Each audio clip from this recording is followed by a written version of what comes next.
தொழக்கூடியவங்களுக்கு தொழுது கொண்டிருக்கிறாங்க. ஆனா சட்ட திட்டங்கள் விளப்பம் இல்லாம அதிகமானவங்க தொழுறாங்க. அவரு இங்க இமாமத் நடக்குது, இமாம் தொழுவிச்சு கொண்டிருக்கிறார், இவரு இமாமும் சுஜூதுக்கு போறார், இவரும் சுஜூதுக்கு போறார். இமாம் சுஜூத்ல இந்த எலும்பியும் ஒளிஞ்சி சில நேரம் அவர் ஏற்றிதால் எலும்பி நின்றுட்டார், இவர் இன்னும் சுஜூதுல. இது முறையா? இது முறையே இல்லை.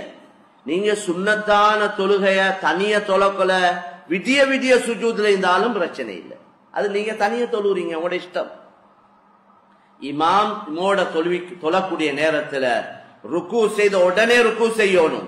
ருக்குல இருந்த எலும்பினத்தோட இவர் எலும்போடும், சுஜூது போறத்தோட இவர் போகணும், சுஜூதுல இந்த எலும்புறத்தோட எலும்போடும். நீங்க பலர்களையும் பார்க்கலாம். இப்படி இத மாதிரி ஒவ்வொன்றா சொல்ல போனா பெரிய ஒரு தொகை இருக்கு. அப்ப இந்த சட்ட திட்டங்கள், இந்த மசாயில்கள் எவ்வளவு கஷ்டப்பட்டு நாங்க நேரத்தோதுக்கு பள்ளிவாசலுக்கு வாரோம். சிலவங்க கடையை மூடிட்டு வர்றாங்க.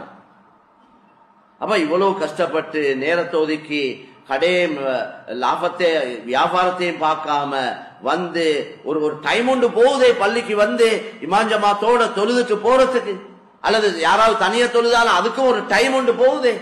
அவ்வளவு பெரிய நேரத்தை ஒதுக்கி வந்தும் அந்த தொழுகை ஏற்றுக்கொள்ளப்பட இல்லைன்னா வேலை இல்லை. மேலான கவலையான விஷயம். இத பொதுமக்கள் கேட்டு விளங்கணும், படிக்கணும் என்ற ஆர்வம் மக்களுக்கு மிக குறைவா இருக்குது. உலமாக்களாகிய நாங்க எங்கட ஒரு பெரிய பொறுப்பு இருக்குது. அவங்க கேட்டோ கேட்கலையோ நாங்க சொல்லி கொடுக்கிறோம்.